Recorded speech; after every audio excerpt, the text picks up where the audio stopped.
All right, and we're back for another episode of the Lakers Fast Break Basketball, the Lakers Fast Break podcast. It's Gerald Glassford coming right back at you here from Lakers Fast Break, Pop Culture Cosmos, Inside Sports Fantasy Football, and Game Source. We truly appreciate everyone out there listening to all of our great shows. And if you can, please give us that 5-star review on Apple Podcasts. Plus, if you can like, share, subscribe, follow, or do anything that you can to go ahead and support us here at the Lakers Fast Break. Tell a friend if they're into basketball, and especially the Los Angeles Lakers. Please tell them to check out all of our great episodes right now, or actually after this episode, right here at the Lakers Fast Break, wherever you get your podcasts. The Lakers kryptonite once again almost struck violently for the second time, but we managed to go ahead and pull out a victory in double overtime over the Detroit Pistons, 135-129. The Lakers gave up a 10-point lead in the fourth quarter and managed to go ahead and barely escape and send it into a single overtime, and then managed to again barely escape and send it to a double overtime. And like Jamie Sweet was saying, they're up by 17 at one point. And as we've talked about ad nauseum here, they just go ahead and take that foot off the pedal and just, my gosh, it just goes south from there. The team, again, when they're not focused, it's a roller coaster ride. And this time it went downhill, but we managed to barely squeak by and have just enough to go ahead and get us over the top over the 5-17 Detroit Pistons. Let me tell you that again, 5-17 Detroit Pistons.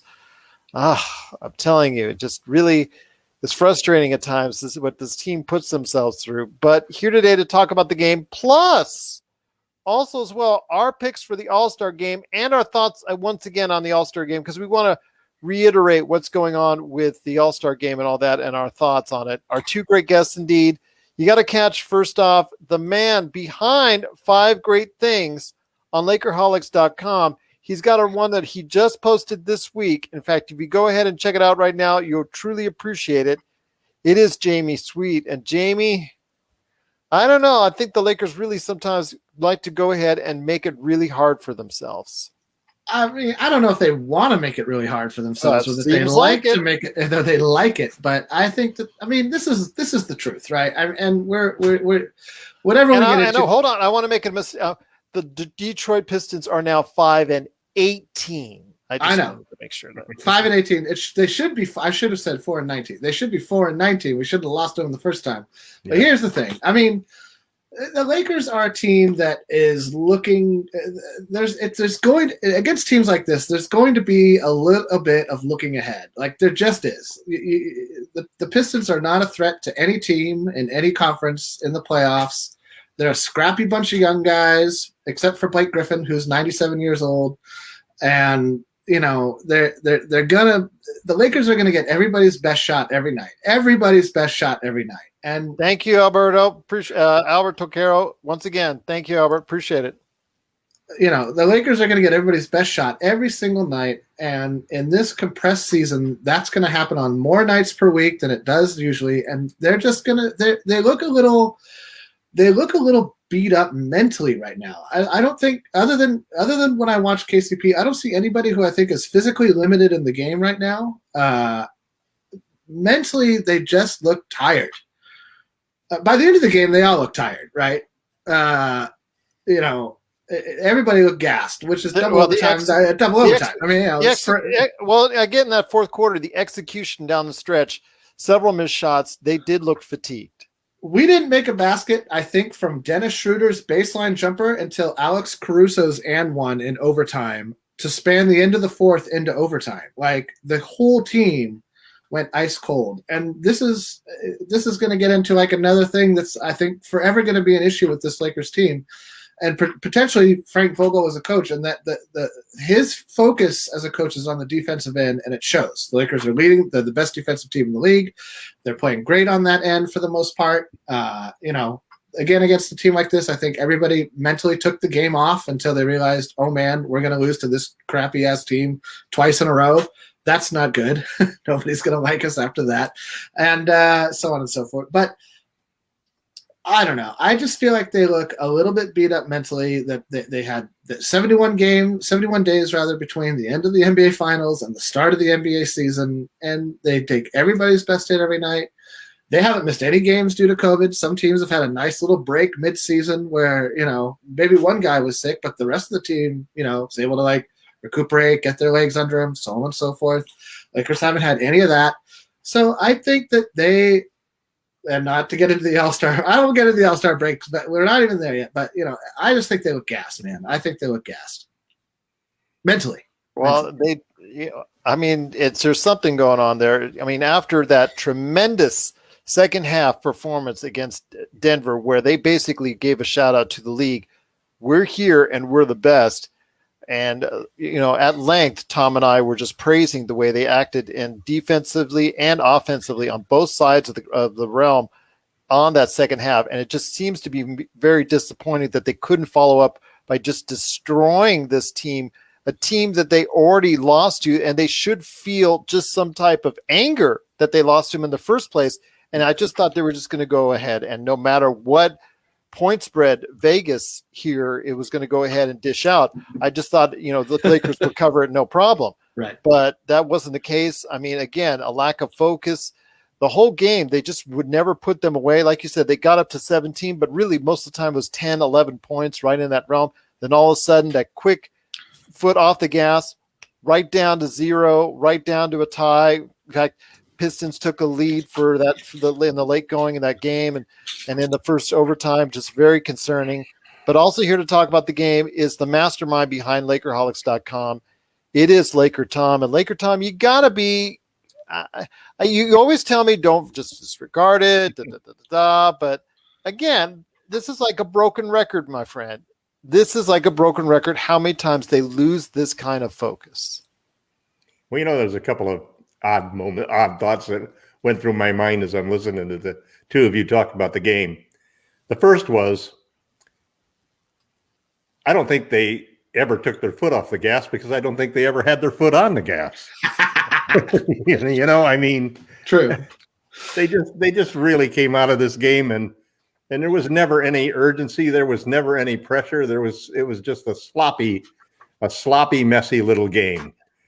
The second thing that jumped out at me is that I don't think they were looking ahead, because who's ahead of the Grizzlies and the Thunder for the next 3 games? I mean, they're looking ahead to the playoffs. So, they're already looking past. But looking ahead means that you got something to look forward to. What they got is 3 cupcakes in a row here, and they almost blew the first cupcake. Wow. So yeah, exactly. Here's the thing that I think needs to be done with this team. If you looked at the game against the Nuggets, and I've got an article that I'm almost ready to publish tomorrow talking about the Lakers' philosophy on defense, and a big part of that philosophy is to act rather than react, to have a defense that plays like the offense, that is aggressive, and in that game against the Nuggets, what we saw in the first half was the same thing we saw all 4 quarters here, which is no pressure defense. It was just basically one-on-one, a little bit of help, and the overhelp basically led to open threes. But it was basically, there was never any pressure. We allowed them to do what they wanted to do rather than forcing them to do something different. And yeah, they don't have a bunch of superstars like Kawhi Leonard or James Harden or Dame Lillard that you automatically double. But Frank needs to tell them to go out there and attack these guys and trap and hedge and double these guys and get into that flying rotations and the scrambling and swarming defense that really ignites our fast break and really gets the players adrenaline and juices going. Because going out there and just playing regular drop coverage and everybody play one-on-one type of defense and seeing what happens doesn't work for this team. So I don't care if it's Josh Jackson. I mean, that dude went off tonight. Yeah. he went off tonight, and it's kind of interesting. You know that banner that you see me hang sometimes behind me, the Laker banner, that came from Josh Jackson's tryout for the Lakers the summer before he was drafted. I wish we'd taken him. And he was, I didn't get a chance. the biggest comment that I got from my remember, he had to find himself. By my daughter-in-law's parents, who owned the ranch that they practice was had in the gym there, was that Josh was extremely rude, and so was his whole family. Well, let me say this: he had to find himself. Remember, he was drafted very early, number 4, if I'm not mistaken, by Phoenix, and was a washout there. Yep. Had to go to the G League. Found himself with Memphis. He's been playing well. He's been playing well. And then he I do wish him well. I just remember that comment. Yeah. And But that's how he got the contract with Detroit. It's because he started playing well. Once he lost his job, he realized the kind of talent that he had. Got his head on a little bit straighter. Went to Memphis. It's a good fit for him. And got the contract on the Pistons because he's a Detroit kid, grew up in Detroit and so forth. Yeah. And I do wish him well. I just thought that it was, they made a mess out of the house. They made a mess out of everything down there. This was a time where I've got the pictures of my granddaughter Mia with Magic Johnson, and and it was sort of a big little event in our family. But at any rate, I'm not. The problem is that this team needs to have a foil, and frankly, if you watched at the end of the game, everybody's just hugging everybody else and patting them on the shoulder and thanking them and so forth. And this is not the old NBA where teams hold a grudge. It wasn't like, I came out and said today several times in various comments that, the Lakers ought to be taking it out to the Pistons, get some revenge and some redemption, let's just pound them. I mean, I talked to L-Rob today. I was helping him on a post, and I talked to him, and he says, "Yeah, boy, we're gonna kill these guys tonight." Even Mike Trudell was talking about how the team itself was saying, like, we need to avenge ourselves. With what? The end of the game, everybody. Here's some donuts and cookies. We're avenged. Exactly, you guys coming over if you could, guys meeting after dinner. We can all go out together. We're gonna play video games after the game. It'll be awesome. Yeah, right. Exactly. Anybody up for a game of poker? Let's have the Super Bowl party together. Yeah, exactly. Right. No. But the problem is this team is so good when they're focused that you forget that when they play that kind of defense and they have that kind of fast breaks that come from the turnovers that they create on that defense and so forth, it's electric.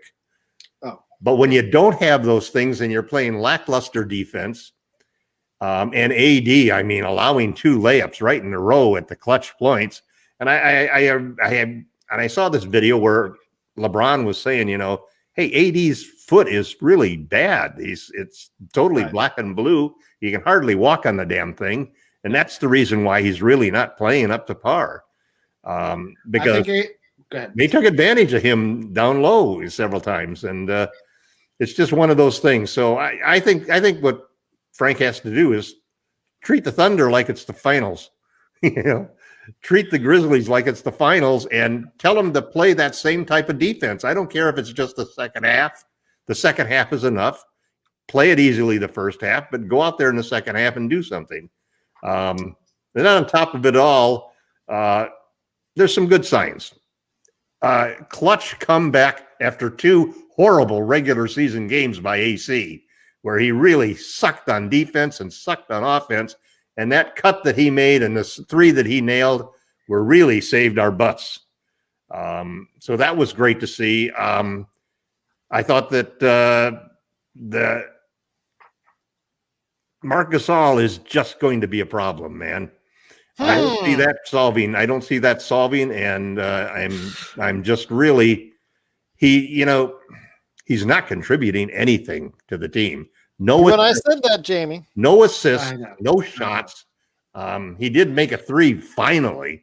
But he's shooting like 20% from 3. Same with Caruso. 35% from the field, and he can't even dunk when you give him the ball right underneath. All honesty, I thought he was fouled on that. In all honesty, I really thought he got hit across the arm on the way. Well, in all honesty, but also, also I'm just going to say this. Hold on, let me guards say in the this. league would have flushed that thing down before. Let me say this. Let me say this, Tom. Let me say this real quick, guys. I mean, you kind of lauded me because he could be a knucklehead, but at the time, the Lakers had the opportunity to sign either Hassan Whiteside or Marcus Gasol. No. Hassan Whiteside today, 11, 11, and 4 blocks. No. On his best behavior. He's on his best behavior right now. I don't believe his best behavior is a winning team contributor. All right. I agree with LakerTom on that, 100%. Hassan Whiteside, Marcus Gasol at least is a class guy who's going to give you an effort, and he's a great passer. He does get his blocks and so forth. But he's not the answer because he can't play. He can't play the scrambling team defense, the small ball defense that the Lakers play best. And you're not going to get Miles Turner, but he would have been a much better alternative at this point in time than what we're seeing from Marcus. No, I don't think so. I mean, I see what Gerald's saying, and like statistically, although Miles Turner would be the best option. Miles Turner would be far and away the best option. Indiana's I would give away a couple of our good players this summer for Miles Turner. Don't even bother thinking about it. Indiana this summer, maybe after the playoffs, if they don't make it into the playoffs, they're not dealing in midseason. Jamie, Tom, they're not dealing in midseason. They're Miles Turner's going to be holding. I agree with you there, Jamie. Miles Turner's going to be holding that Defensive Player of the Year trophy, and it's going to stick in Anthony Davis's craw.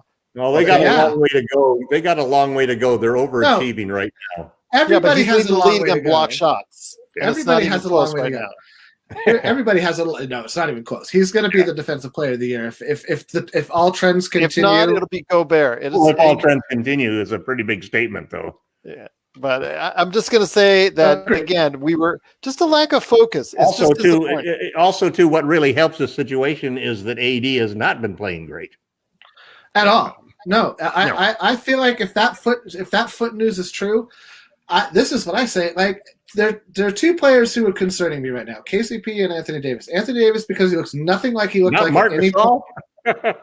No, because physically I'm talking about watching how they move physically on the court, how they are compared to how I know they can. Okay. Like Anthony Davis looks nothing. Yes, I agree with you. Well, Anthony Davis looks nothing physically like he did last season. At any point last season, did he move this slowly or lethargically or whatever it is? The game at Chicago. Yeah, that's the one game. One game out of like he didn't do that last season. Where he dropped 30 today though. He took like 3 or 4 shots tonight. That's it. Yeah, he dropped 30. I'm talking more on defense too. But anyway, point being is that he doesn't look like himself physically, in my opinion. Feel free to disagree. Contavious Caldwell-Pope is the other one who the dude doesn't move. The guy doesn't do any basketball things. Like he gets the ball and he passes it back to LeBron. He does. So like everybody's saying like we got to get KCP more shots. We got to get KCP. But KCP has to do something. Well, he has to move. He has to go. Well, that's what I'm saying. He runs down the court, stands in the corner. I'm so tired of the standing around. This running down the court was brutal, man. LeBron, do something. I'm ready to hire Mike D'Antoni as our offensive coordinator. Well, now that's the height of insanity. Right, but yeah, he's busy saving New York. Yeah, right. That team is looking better and better every week, man. Every week that team looks, I think, a little bit better. No, the Knicks. I'm sorry. Oh. I know he's on another New York team. He's saving. That team doesn't need saving. Right. D'Antoni telling Durant to shoot. Yeah, Mike, I know, bro. Well, cool. Thanks for the hint. Well, they didn't have Durant and Irving ISO tonight. 1, ISO 2, or ISO 3. Those are the 3 plays. Right. And if they're smart, they'll just rotate every. And their head coach is Steve Nash, who was everybody's a great playmaker. No, their whole coaching staff is shoot. Right. Shoot. There's nobody out there saying run a play. Well, which would be a problem in the playoffs. Frank has to get angry. And I don't know. I don't think I hear. I mean, I understand. Listen, it's frustrating. I'm very realistic about this. I don't like to see trends like the turnovers. Turnovers are driving me nuts right now. The turnovers are horrible, man. I mean, no. Everybody had some pretty bad turnovers tonight. KCP had a terrible inbounds pass. THT had some bad turnovers. THT. Everybody looked like they were trying to hit the home run on every single. That was, I think, part of the problem earlier. And then late, everybody was like, "Well, we should have beat him like last quarter." Yeah, thank God LeBron hit those threes, man. Yeah, and in the first overtime, thank goodness KCP had those first 6 points to like us back to even within striking distance. Well, AC at one point in the overtime, LeBron saved the game. That first overtime, I was like, "Is anybody?" Well, as it should be. I mean, I remember thinking in the first overtime, man, if we're going to rely on Caruso to win this, we're going to lose. Like, it's not going to happen. Like, I'm a huge Caruso fan, but that's not his job. You know what I mean? His job is not to win the basketball game with incredible shots. That's a great cut that he made there for that 3-point shot. That's why he's there. Smart offense, crafty offense, and tough defense. There were 2 plays on defense that stood out to me. One was I want to say it was actually only in the fourth quarter, which doesn't mean it necessarily impacted the game, but it was when Detroit was really making a big push, and he like had this great standing backup cover on a Jeremy Grant drive that helped it stay a tied game. And then my favorite, one of the last plays THT made before he went to the bench, and this is something I want to touch on in a minute. Why do coaches never substitute in an overtime, or like rarely? Like everybody just played a lot, and like you get like a little short rest. I thought they should have put Kuz in earlier because we know Kuz at least let it fly, whereas everybody else on the team was scared to shoot. I thought so too, but then he came in for like, but then in the overtime, Kuz did nothing. I was like, Kuz, you're just like, everybody like looked to LeBron to make it happen, and LeBron looked exhausted. And that's the problem with this team is that like even Dennis Why Schroeder. not give it to Schroeder? Schroeder had a great game today. Schroeder had a great game. That's what I'm saying. That was where I kind of wish they'd put THT back in because he's like young enough to not know. Oh, he fouled out. He didn't foul out. Yeah, he did. That's why he did. He was closing the game until he fouled out. He had 5 fouls at that point. Who's we talking about? No, he's got 4 fouls. 4. No, the only guy who fouled out. I'm looking at the box score right now. Was Josh Jackson. Yeah, no, he didn't foul out. They benched him. Yeah, Jackson fouled out. He had 5 fouls at that point. I heard. No, he has 4. Well, so the announcer's wrong. He has 4 fouls. Nobody had 5 fouls. I would have left him in then because he's the one guy who would attack the basket. That's what I'm saying. And he's young enough to not care, like to not realize you ought not to maybe play this way, maybe. Like, there was a great story with Dudley where Dudley, I saw that, No, actually, it wasn't Dudley. It was, it was some guy who was on a podcast. Don't say Dudley right now because all he's doing is trying to push his book because he's not playing right now. He's not going to play. Yeah, could we call a 42-page book? It's a great story about THT. This guy, this basketball player, didn't know who he was, and he saw him in the G League, and this was a game that he blew up for like 39 points or something like that. And he was talking to one of the other players, and he says, "Yeah, this guy's good." And he went over to THT and says, "Man, you're ripping up the G League." And THT said to him, "I don't belong here, man. Right? I'm good for this league." Right. Well, I can say right now, man. Hold it. Just to let you guys know. Hold on here. Just want to let you guys know. Josh Jackson was the only person that fouled out.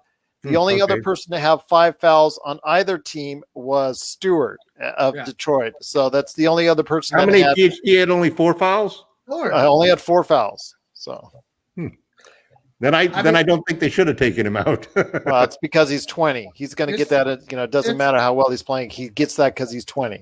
So he's still playing the 6th most minutes of anybody in the team. I'm just going to tell you when it comes down to those crucial points. I'm just telling you, other than the 5 guys playing I'm not 20 saying I minutes disagree with you, he Tom. is next.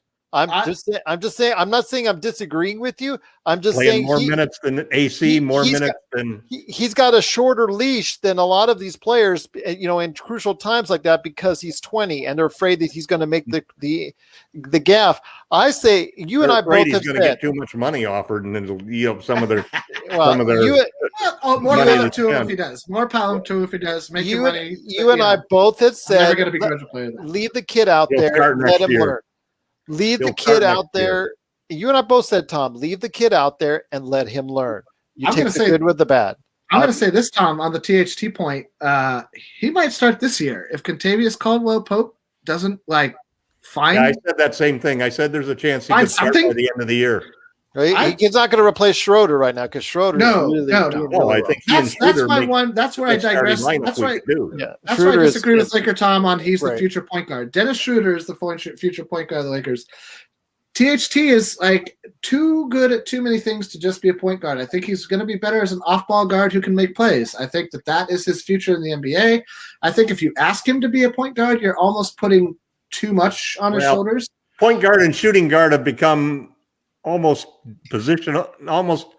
I'm just saying. I hear you. If you ask him guard versus whatever you want to call if you're it. Asking him to do both of those things. If you're asking him to run an offense, I think that's what basically you're trying to say. If you're asking 100%. Him to run, I think he's a better passer. He's a better passer than Dennis, honestly. Dennis is more of a scorer. And Dennis's turnovers all come from passes that top point guards all make. I think he can't do the pick and roll pocket pass, for example. He just doesn't do it well. And his turnovers all come from passes that are intercepted. I think with THT, everything goes by if THT can drive on you. So much works for him if he's able to go ahead and get around you because so much opens up for him, whether it's a pass or a shot. And for him, that's great for playmaking for himself and then for others. But asking him to go ahead and take the ball up the court and initiate the offense or whatever sets that Frank wants to run, I would leave that to someone else. I would personally leave LeBron. What sets does Gerald run? I'm sorry, Gerald. What sets does Frank win? Well, my set would be run the ball, run the ball, run the ball. The Lakers are best when they run the ball. Run the ball. Schroeder does the only thing that Schroeder is that I don't like is that he slows the ball down every single time. Even when the Lakers. But you know who does love that? LeBron James loves that he slows the ball down. LeBron James wants to use 22.6 seconds of every shot clock. Why do you want to start your play with 5 seconds left? I don't understand that. Because he's exhausted. He's tired. He's the opposite of the 8 seconds or less offense that the Suns used to run. Can we give some props here? The last 8 seconds offense. Okay, well, again, can we give before we head on to the All-Star game and all that? Yeah, can we give some props to Svi Mihajlovic, who I have tried to promote on this show? I really am rooting for this kid to make it for an extended time. He's only shooting 20% from the 3 before this game. I know he's struggling because he gets sporadic minutes off the bench or whatnot, but ever since Jay Bilas ripped him on, when the Lakers drafted him and he ripped him a new one on the air and national television, I wanted this kid to try and make it. He's a kid that 4 years, but he graduated at 20 to give you an idea how ahead of the game. So he's still fairly young, and he's one of those ex-Lakers that. Again, I thought of all those ex-Lakers that they traded away to Detroit or traded away to Washington, I thought he was the one that had the most promise. That's to me, I'd take him over Mo Wagner any day of the week and definitely over Isaac Bonga. That's like saying you take him over Daffy Duck, man. Yeah, that's really, come on. Is Isaac Bonga still in the league? He is still. He starts every now and then for Washington to give you an idea. So I forgot he went to Washington, where all Laker castoffs go to die. Exactly. So I'm really rooting for the kid. It's why we'll never get Bradley Beal because No. We're never going to get Bradley. We don't have enough draft picks. I don't know if I should mail that to a DJ in a letter like, "Dear DJ, now Miles, we're never getting Bradley Beal." If we give up THT and a package, Dave just wants us to have the best 5 players in the league. He wants the Yankees. Oh, I can tell you, if we get Miles Turner for THT, I could and some other stuff. I'm not trading THT anymore. No, you should. If I was to trade him, Miles Turner might be a good prospect.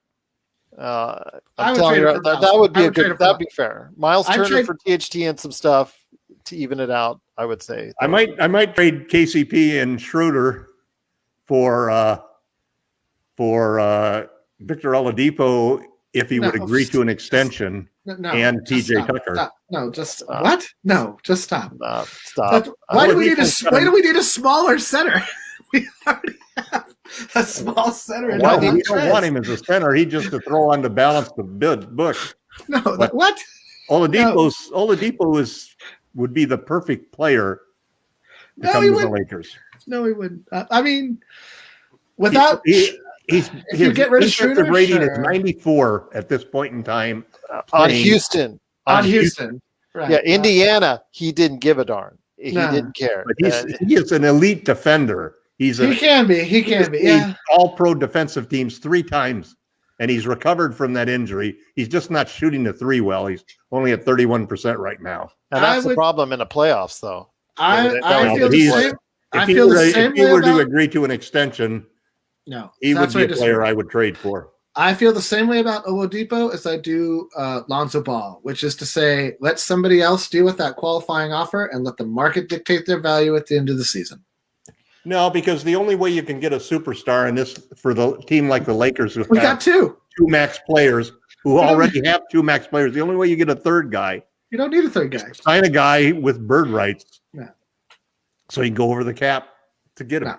I don't think you need a third guy. I think that what I generally agree with you that having 5 or 6 great role players, is a better formula in today's NBA. 100%. I don't think that was true before the Did pandemic. we not just win an NBA championship? Not before the pandemic, but the pandemic has lowered the salary cap to a point where it becomes almost impossible to build a team with 3 superstars. I think that unless the third superstar is like Gobert or somebody who is a defensive superstar who is just so elite defensively, that doesn't make he's not a superstar. I disagree 100%. I think if you can deter the other team from driving into the paint and shooting at the rim, that is a superstar talent. That is something that can change the course of a game on a nightly basis in your favor, which is all a superstar ever does. He's just a glorified version of JaVale McGee or Dwight Howard. Just don't limited perception. One trick pony. Just don't ask him to guard Nikola Jokic. Right. No. You can't guard anybody. You can play him off of the floor. That's the problem. Yes, you can. I agree with you. I think he's an all-star, but he's an all-star, but he's not a superstar. All right. Well, hold on. Okay, we'll get back to that here. As far as our all-star, he's not on our team. We don't really have to. Yeah. I'm not even that big of a Rudy Gobert fan. After we'll go after this. I was like, "Nah, Rudy Gobert, you're out." You'd come to serious, bro.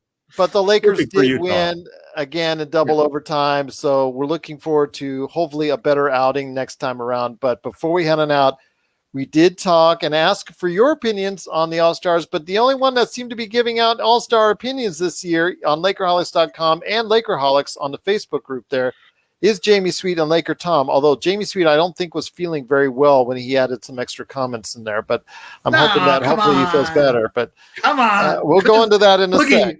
Come on, Boogie. Oh, that's exactly what I'm talking about. Boogie. Come on, Boogie. Okay, you start off, Gerald. I'll start off. Okay, I'll start off. We want you to start off. Who are your all-star teams? First of all, I've got a complaint. They're in the comments. First of all, I've got a complaint for the NBA. And first off, I'm going to say that the NBA should not be playing this game in the first place. Again, we said that last week. I'm very concerned about the players, as the players are concerned for themselves. I understand this is a money grab, but this one All-Star weekend, this one 5 days or 3 days or however what they're going to say, is not going to make up for all the substantial losses the NBA is going to incur. Get all of the players together, all of the best players together, and if one of them is all it takes is one. Then you've lost the entire season. Yeah. And if one person goes back home, gets their family sick, and if a family member passes or gets critically ill or anything bad happens, that is going to be such a black eye. That's going to be such a PR nightmare and disaster for the league. And even if it means just a player as well getting sick and being out several games, that's also a PR and disaster. There's just way too much to risk. I wouldn't do it. I'd say, you know what, whatever. How many wants to do it though? And he's president of the Players Association. Yeah, and I understand. I understand the Players Union did, but they didn't really go out with all the players because LeBron, who is it, Harden, Giannis, Giannis Antetokounmpo started with LeBron, and everybody else. All these major stars are speaking out against doing it, and De'Aaron Fox, who could be an all-star as well because he's having a great season. He also said he didn't want to be a part of it. I mean, it's just all out there. I'm just going to say I think it is unwise to go ahead and have an All-Star It's going to get canceled. It's not going to get canceled. It's not going to get canceled. I doubt there's a good chance it'll get canceled. There's a chance. I think it's 50-50. I think I'm going to say it's 50-50 because it started with LeBron and a whole bunch of The only reason it might not get canceled is because if LeBron and Giannis and a bunch of guys opt out, there's a whole bunch of guys who got contract provisions that say they get this big extra amount of money if they make the All-Star team. And then the league would have individuals such as Zach LaVine going up against yeah, exactly. Yeah, it'd be like the G League. I'd be like the G League of All-Star games, and that would be the major matchup there if that's the case. But speaking of All-Star matchups, will Zach LaVine defeat Chris Middleton tonight? Who knows? If NBA has an All-Star game, they're both on the Eastern Conference. Second thing I want to complain about with the NBA.com, you're not allowing me to pick my 5 best players because of your silly way of doing it with the front court and the back court. First of all, my game today. My starters, for instance, are this for the West. It's going to be Nikola Jokic, LeBron, Kawhi, PG-13. And Steph Curry. PG-13's playing much better than AD. I saw your list, Tom. You can't complain about AD the whole entire season, then put him on as one of your starters. Okay, but again, but I wouldn't put PG on anything. That's a good one, Joe. PG is having a great season. He is having a great. He's shooting what 50, 40, 90 right now. He's ridiculous. No, he's having a great season. He's having a great season. I just don't like to admit it. Is all. That's all. As someone who regularly speaks to the NBA on other shows, I have to be somewhat of unbiased right there. So it's not the playoffs, Tom. It's not the playoffs. Now, if it's the playoffs, then we're talking about all-star starters there. That's a different story. But again, those are my 5. I am not allowed. What position you got him at? Center. First of all, PG-13, you cannot put him at a guard, even though he is the shooting guard on the Clippers. You can't pick him as a shooting guard on the NBA.com. He's a 3. Yeah. But who should be the small forward? Kawhi. Kawhi's a small forward. LeBron's a small forward, so Kawhi can't start. But LeBron can be a point guard. No, that's what Luka's the point guard who starts. Luka is not going to be. Luka's not a starter. He's not. Luka's not going to be a starter. No, he's not going to be. He's on my. I picked him because I love Luka's game. These are my choices. The 5 best players playing right now in the West: Jokic, LeBron, Kawhi, PG-13, and Steph Curry. There are no better players that are playing at a level right now. I picked Booker. Well, hold on. Again, you asked me for my team. I'm giving you my team. Okay. You're throwing all these names. My reserves. What about the East? East, yes, that's right. So you got me all frazzled. Forget the reserves. Wait, Gerald, do you ever feel like you're in the dodgeball movie? Do you ever feel like, Gerald? Do you ever feel like you're in the dodgeball movie? And I'm getting that wrench throw me. Yeah, I'm Justin Long. I got the wrench. Yes. The wrench is hitting me. I feel like I'm Justin Long. East starters are going to be Durant, Antetokounmpo, Embiid, Jaylen Brown, and Jason Tatum. They're playing the best out of anybody in the East right now. Okay. Coming in for my West reserves at a close, very close is Lillard, Mitchell, Gobert, Booker, DeRozan, Luka, and of course AD. Even though Tom again I have just been berating him all year long, he is playing well enough. He still has got great numbers. They're just not great numbers compared to last year. That's why I wouldn't make him a starter. But he, and we've been talking about his defensive rating all year long about how poor it is compared to what he should be doing. And that's why he belongs on the reserves, but not on the starting team. So those my team on the West. East reserves for me are Trae Young, Domantas Sabonis, Malcolm Brogdon, Julius Randle, Kyrie Irving, James Harden, and pick one of these 2, Hayward or Sexton. Sorry, Bam Adebayo fans, because of the fact that Bam Adebayo is on a team right now that sucks. They're sucking. I would go with Gordon. I'd go with Gordon. And for me, it's a lot about where they're on in the standings. Yeah. So you could go ahead and say, you know what, Hayward, Sexton. Okay, maybe Levine. Chicago Bulls are right there, so throw in Levine. It doesn't matter to me. Hayward, Sexton, or Levine, one of those three, because all three of those teams are literally right next to each other in the standings. I might actually go with Levine. I might go with Levine because more have asked of him. He is the one having the statistically best season of the three. So throw in Levine. That's fine. And those are my teams. Those are my starters and reserves. Again, I would like the NBA just to allow me to pick the 5 best players because they're not that going to play defense anyways. So why should you care? I'd like them to force you to pick a center. I agree. Okay. Oh my God! Thank you for saying that. And I can't believe really matter. Unfair, you know? It's not unfair. You can pick whoever you want, but you can't pick a center. You know, you should just pick the best player in the position that they're listed as on the team. That will be. That's the end of the story. Really? Like, but I don't want to put. How do you pick 5 guys without assigning a position to them? But Paul George, they may be positionless, you know, and there's guys like LeBron who could play all 5 positions, but most guys can only play 2 or 3 positions.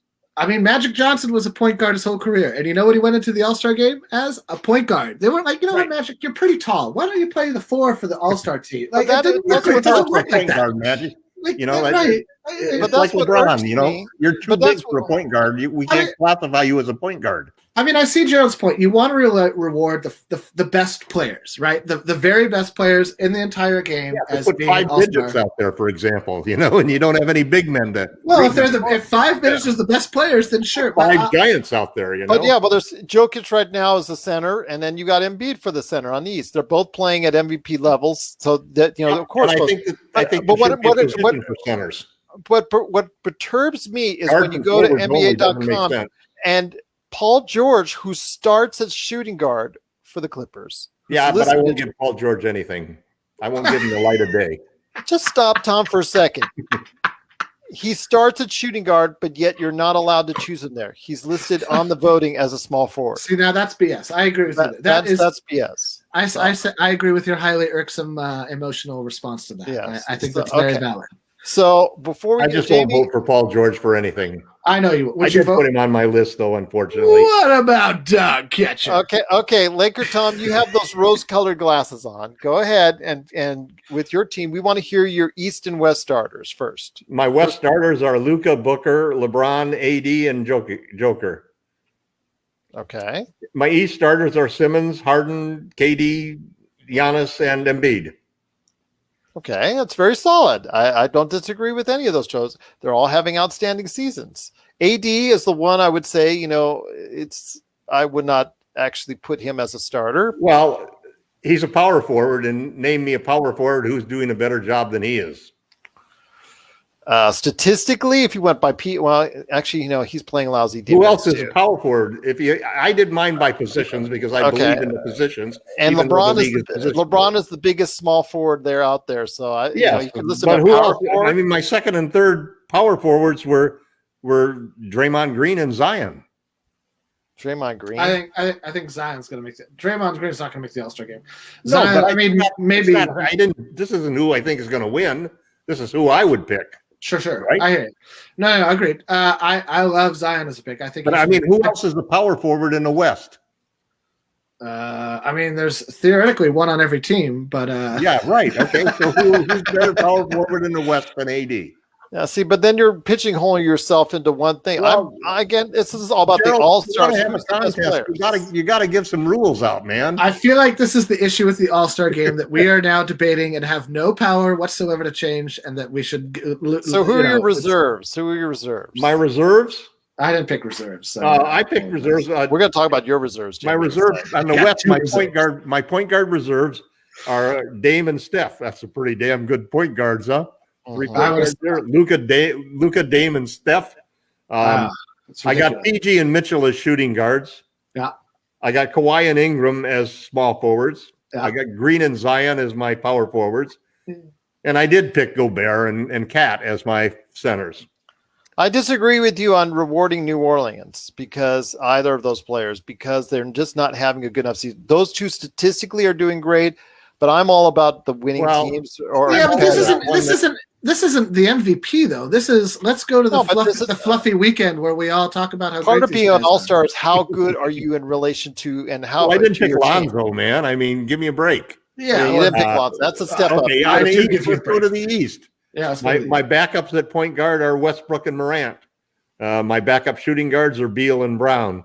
My Wait, backup did you small just say forwards John are- Morant? John Morant's on Memphis. John Morant's on Memphis. He's in the Oh, East that right. or Oh, West. sorry about that. Okay. I know Tennessee then I'll is literally take- then I'll almost take Young. Alabama. And you took Westbrook? Sure. Really? I know. Yeah, I don't right think now he's I don't probably think the Westbrook's- second best point guard in the West, in the East. He had one great game this week, and you're saying Well, he was injured, man. that's why he's not going to make an All-Star. I mean, he ought not to make an Well, All-Star team. I'm picking him. Okay, I'm not all right. picking who's going to win. I'm picking who I like. do you, right, re- yeah, do you my bad, realize my bad. he's Right, five and My small forwards are my small forward reserves are Tatum and Butler. I know Butler hasn't played much, but that he's still the guy I'd pick. My power forwards are Sabonis and Grant. Grant was really nice tonight, man. Yeah, he's great. Boy, you look at that and then you understand why Denver didn't do as well against us as they did in the playoffs. And then last is my centers, and I just lost my spot here because I got an emergency alert. So I don't know who I had for centers backups on the East. Probably Vukovic. I did have Vooch. you didn't pick Bradley Beal, but you picked Russell Westbrook off a 5-14 team. Yeah. I don't care about what the record was. But Beal is averaging Yeah, but 30 just plus because you're on a points. winning team doesn't mean you're responsible for that. I would also argue that Beal is probably the better player, but yes, I hear Yeah. it. I like. Right, I I mean, love Russell. Gerald, Westbrook. next year you'll have to set some parameters for us, That's right. man. The best 12 players, period. That's the only Well, thing if you'd said that, I would come up with a different list. NBA.com is just, Yeah. not my friend.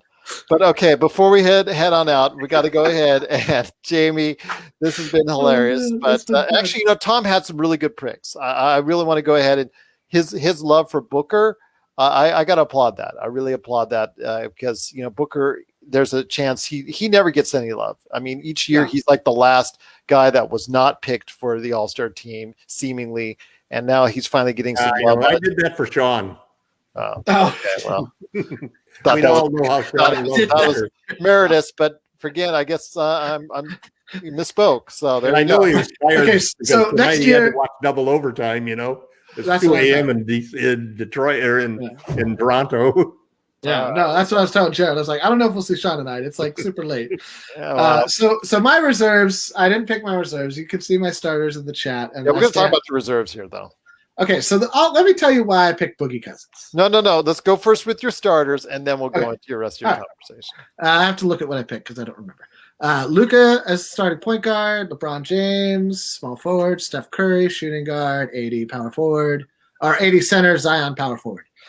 The reason I start Zion, all right, is because, and I truly believe this, the All-Star game is all about hype. It's all about marketing. It's all about balancing the players who are great now with the up-and-coming superstar level talent, and that has traditionally been how it's been portrayed and rolled out, I feel like, literally every year. And you know what? I kind of agree with you. Zion hasn't played defense all year. Why should he start now? Why should he start now? Yeah. Why should he start now? And how let me just ask a question. Did Tony Allen ever make an all-star team? Because he plays all-star level defense. He doesn't get paid either.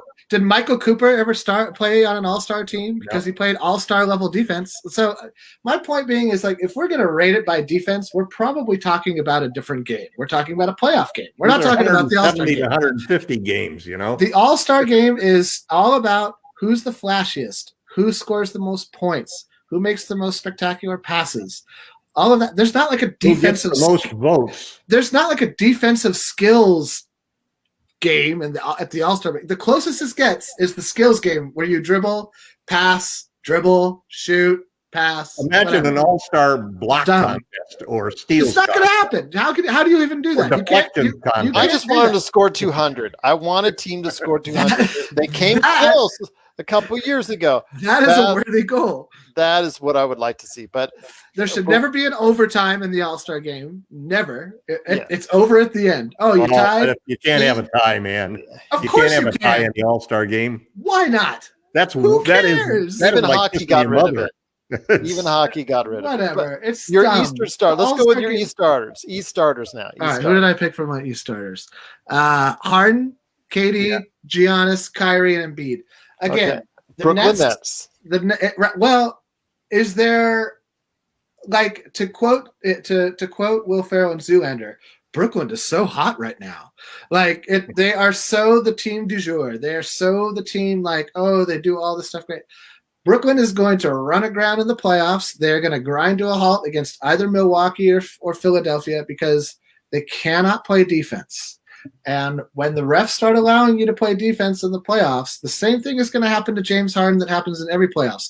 Incredibly, his free throws disappear. He starts to flip out and becomes disconnected from the game of basketball because he's not getting his pet calls. KD is going to start to get tired, I think, by the end of the year because he's not ready for this. And Kyrie is just a hot mess waiting to happen on any day of the week. And after that, there's nobody. So any team in an over 7-game series basically has to really just focus in on stopping 3 guys.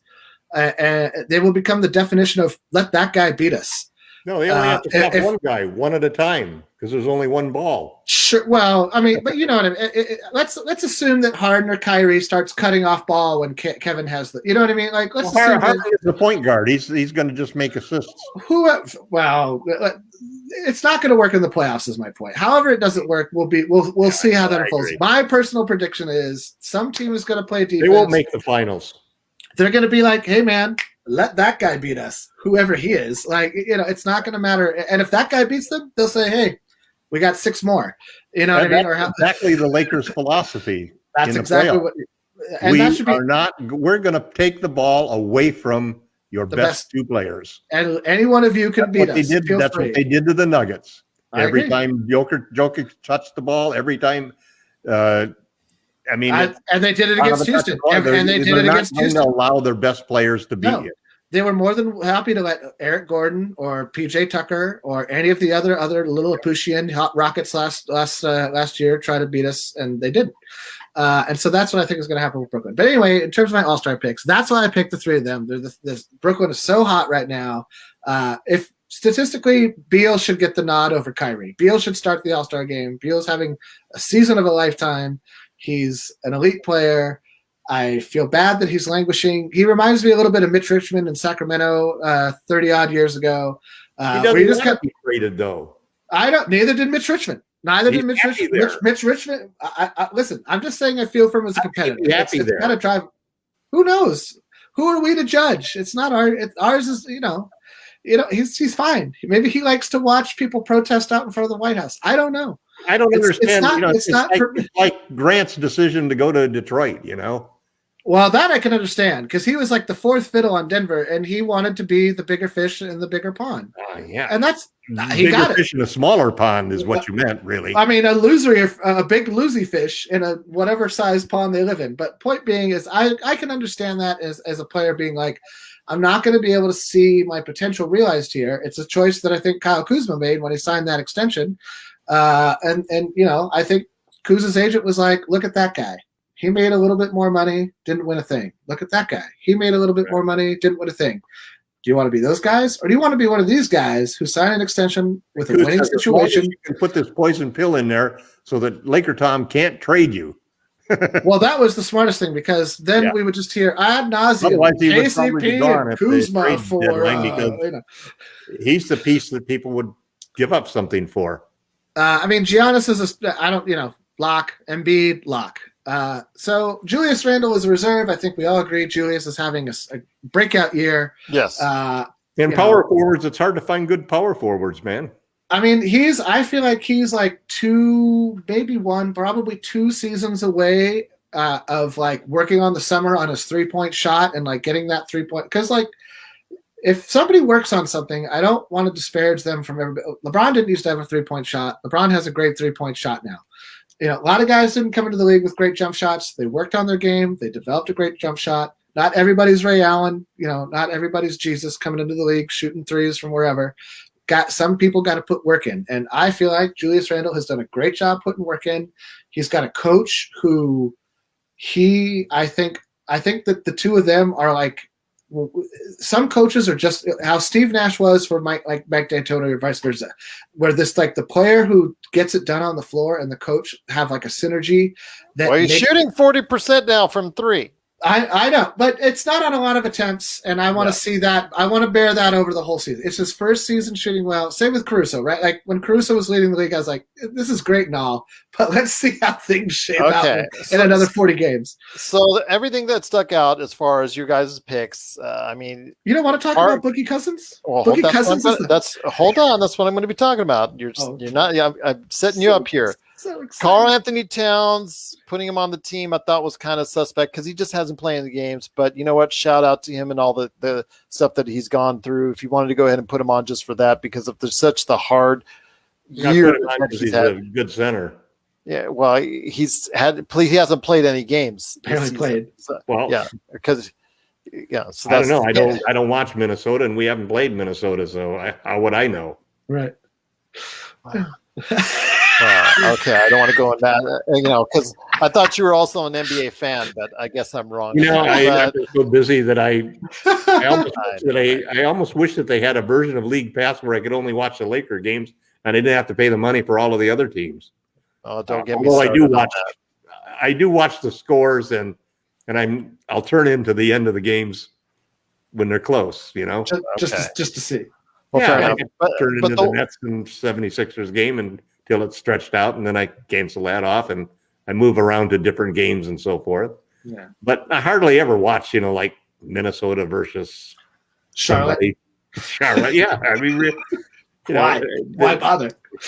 I hate to say it, Jamie, but that's exactly the reason. But before we head out, and we're almost heading out on this podcast, but I will tell you what, the one thing that got me the most was wanting to include DeMarcus Boogie Cousins on this list. Was there a reason that maybe in some type of induced state that caused you to go ahead and make that statement?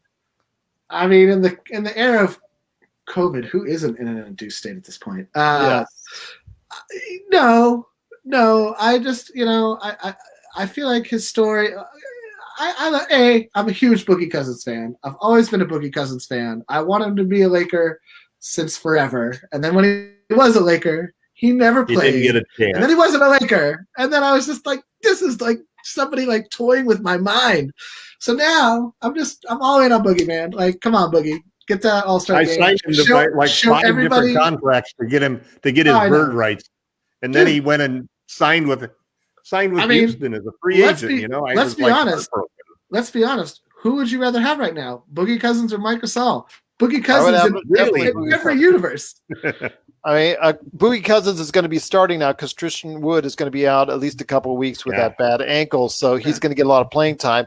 But until then, he had only had, because I've got him on several fantasy teams on my bench because I'm unable to play him because he's only had 2 games all season that are Boogie-like games. I know. Now that's going to change, at least for a couple of weeks until Christian Wood comes back, but an all-star he is not. I know he's not an all-star, Gerald. Okay. You got me. I wasn't in an induced state. I was in a state of, come on, Boogie. Come on. Okay. Let's go. But you're right. Boogie would be definitely a better option than Marc Gasol right now. But at least he would put a point. At least he would put a bucket in. There you go. Well, I mean, he'd actually bring back Dwight Howard for Marc Gasol. I would. Really? I would. Really? Want straight up? Yeah. If Philly said, all right, take. No way. Whom did we win an NBA championship with last season? Who did we not even accept? Who did we not even sign when he basically announced to everybody he was coming back? That was, I believe, a misunderstanding, and it has no bearing on the question that I asked. He thought he had an offer, and the Lakers said, no, we never made an offer. And he said, well, I'm accepting the offer. And the Lakers said, well, there is no offer. At the time. You spell that D-U-M-P. I'm just gonna say. Oh man, look at you bringing it back, bringing it around. I'm just gonna say that I agree with Jamie. I would rather take Dwight Howard at this point in time. He's playing substantially better than Marc Gasol right now. What? Really? Get out. His 6 points a game, 8 rebounds a game. Every time he's in there, Right now, Marc Gasol's averaging a whopping 3.7. So do you know what the tell great me. thing about tonight was? Marc Gasol's 5 points equaled the amount of points that he had scored in the last game he had scored, which was 4 games ago. Yeah, that's scary. Tom. AC's 6 points. To that, so KCP is that's a problem, man. I would not be surprised if THT takes KCP's starting spot by the end of the season. Will that hold in the playoffs? I don't know. But I feel like the ankle injury that Contavious got earlier in the season is definitely still affecting him because he is not mobile, he is not moving like he can, and he doesn't do basketball things with the basketball. He's playing like he's got somewhere else to be, like he's got to go pick up some dry cleaning or something, and I don't know what's going on there. There's also the issue that the 3-point attempts are coming from LeBron and AD rather than from the rest of the team right now. Well, the other, I think that's the NBA adjusting to, LeBron's looking to pass. Like, that's not a secret. No, like, I think it's we don't run any plays. We don't run any plays to get shots, I have been saying that for a little over a year now. We don't run an offense. What offense do the Lakers run? And to be anybody honest, can tell me anytime. Part of it is LeBron and AD's. Well, this is the thing. Rates. That when you have, and this is why, I don't care that even like in an interview yesterday, Frank Vogel, Marc Gasol went to Frank Vogel, according to I listen to I watch the games on Spectrum, so I get Stu Lance and I'm forgetting his name, but the other guy, Stu and Paul Sutherland. No, Paul Sutherland's no. It's McDonald. Norm McDonald. It's not Norm McDonald. No, it's not Norm McDonald. That would be amazing. Paul McDonald. That's the No, USC quarterback. We'll get it eventually. Bill McDonald, I think. Bill McDonald. Thank you. See, that's how great he is. We all forget his name. Oh man, if it was Norm McDonald, that would be amazing. Yeah, but that's how great. That's how great he is because we just forget his name. Get a basket. It's funny. Anyway, but they were saying that Gasol went to Frank Vogel and was like, "Do you want me to try to score more or be more involved in the offense?" And Frank Vogel went, "No," which to me is stupendous. I'm sorry. I get it. Maybe you don't want him to score 20 points a game. We need an offensive coordinator. Would it not be nice if he scored a little bit? 8 points a game on average. I'm not saying 8 points every night, 12 points one night, 6 another. That's going to equal out to about 8 over the course of it. What we can't have is one guy not. What we can't have is 2 guys in the starting lineup never score. That's the thing. You cannot have a starting lineup where 3 out of the 5 players score, right, and the other 2 are you go, man. You got this. You got this. And and the drive and dishing and the drive and kicking just is not happening. No, I think that's part of that is who's setting screens. You're not going to like this. Dwight Howard sets great screens. Even JaVale McGee sets great screens. Those guys. Well, those guys freed up LeBron. You got to learn how to take advantage of those screens. This is another reason why I think you're seeing a lot of THT because when he attacks, he is an excellent passer on drive and dish and drive and kicks, and he can get to the rim. Well, he's got energy right now. I'm going to go back constantly to the Lakers looking mentally fatigued because I truly believe they are. Well, they're not mentally sharp, that's for sure. The turnovers per game are all anyone needs to see. It's not, and it's not that these turnovers are trying to make home run passes. No, these are dumb. Turnovers are I'm throwing plays. The ball to you directly, or no, they're bad plays. It's just they're bad turnovers. They're really, really they're mental errors. I didn't know you could jump and steal that pass that I just threw. Wait, that guy's gonna move when I throw the ball? That's crazy. Does that happen every ball when the guy's not open? When all of the above. It's a bad situation, and it's one of the things that I can see like LeBron and AD and a lot of players are pissed about the All-Star game happening. At the beginning of the season, I feel like the league almost specifically said there wouldn't be an All-Star game. They all but cut short a contractual obligation to not have one. And now suddenly, here it comes, and you're well, there won't be any fans. What is Toyota or Kia or whoever so upset about their sponsorship dollars that you feel obligated to put on a dog and pony show on television with There'll be a great halftime show, I'll bet. Are they going to do the skills challenges and the 3-point competition and the dunk competition? Because It's going to be a one-day thing. Why? Right. So like, what's the deal? It's not All-Star Week. And to the point that Gerald made about guys having bonuses in their contracts, this was like an hour ago, I feel like. Well, couldn't have been because we've only been on for an hour and 4 minutes. But Gerald made about guys having contract bonuses for making the All-Star game. If they make the All-Star game and there is the All-Star team rather, and there isn't a game, I do believe that bonus would still come to effect because you've met the benchmark for being voted onto the team. To play in the game is secondary. So maybe that's the plan. Maybe the plan is just to vote. And if you get sick and you miss some games, so that you get the award and you can put it in your resume, and then they cancel the game. That's what I honestly, that would be the best possible outcome. But the owners are going to be like, well, this is a giveaway to the players. We're not getting anything out of this. Like, why should we honor our contractual obligation if you didn't do the money-making game? It's a bad look for the NBA all across the board. Even if it happens with no incidents, it's a bad look for the NBA. It's as bad a look as when the Lakers got that emergency grant money for COVID-19. Not that bad. It wasn't that bad. I think it's worse because it has the potential of like becoming a super spreader event amongst your elite, that's what you don't amongst the elite talent in your league, the people who pay money of any kind to watch play. Somebody from all 30 teams there together, all together. Let's so put it this way. Spread it to 30 teams. If LeBron misses like 2 weeks due to COVID, if KD misses 2 weeks due to COVID, if you know what I'm saying, like if like it doesn't matter with KD because they're not going to make it. This is my point: is if like 6 elite players miss like up to 2 weeks with COVID-19 symptoms because of the All-Star game, this is going to be the biggest PR nightmare the NBA has suffered, well, since China. So just since last year. But like, you know, it's ridiculous because I agree. It's an unnecessary risk. It's a no-win situation. It's really a no-win situation. Right. And the problem is, again, if they take any one of those stars, takes it home, and gives it to any family, and that it can go and spread from there and spread from there. Know. Trump killed millions. Trump killed thousands, you know, and nobody cares. Well, I care about these individuals. I'll care. I care. I care if these families get sick. I mean, you talked about Carl Anthony people wearing Towns masks on your are team. killing people left and right, man. He's lost 6 families. The guy out at the grocery store for not wearing a mask. Well, don't go to Florida then. If you've watched NBC News lately. Anyways, let him in the store. I mean, Carl Anthony Towns, look at his family has lost 6 members of their family. I mean, that just, again, it's just too big a risk. It's just too big a risk. Like I told my wife, I would never root for a quarterback who was a Donald Trump fan. I don't care. I don't even.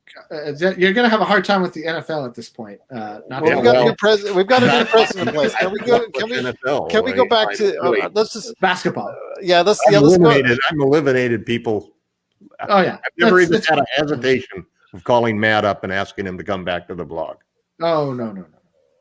Again, let's just close it out from here. Once it starts going back to that issue again, I really don't want to go back to that because again, we have a new administration in place and we're hoping for the best. Let's all move on. Yeah, let's all move on. Yes, we need to move on. Yes, we don't have to talk about falling down the stairs anymore. We are out of the abusive relationship, hopefully. Exactly. Right. Those of us who will survive will be able to go on. And let's hope we do survive at that. That's right. Yeah. All right, guys. 10 days to my second shot. Well, nice. I'm still waiting on my first. Half hour ago, we told you that the Lakers did again double overtime, squeak out a victory, 135 to 129. It was not pretty, but they did get the job done. We will be here Monday after the game against Oklahoma City. Want to go ahead and make sure you know that game we were looking past to. Hopefully it's not another trap game because Admiral Akbar will be coming back on. We got trap games coming. I think I'm not gonna lie. I think we're gonna split OKC, and I don't like saying that. Oh, here we go again. I'm telling you, we're gonna split. We're gonna lose the first one. The way we're playing right now, we're gonna lose the first one. Frank's gonna make him go out there and play like the second half, man. I want an attack defense for the whole goddamn game. That's not Frank as a coach. Frank's gonna wait till the film room and rip him to him there. He's gonna pick Schroeder up out the give everybody some claps. But he's gotta understand that's what gets our juices going. We'll see. You can't just play passive defense the whole game. I'd also trade Marcus off for Boogie Cousins straight up. Boom. There you go. All right, everyone. If you have any questions for us, it's at LakerTom, at Lakers Fast Break, or just go ahead and reach out to any of us at Lakerholics.com. Again, we'll be back here after the game on Monday against Oklahoma City. Looking forward to hopefully a little bit more comfortable game, although Jamie's already predicting a trap somewhere in there. So hopefully he will be wrong. And again, that the Lakers will actually play up to what they're capable of. And we'll find out Monday right here on the Lakers Fast Break podcast.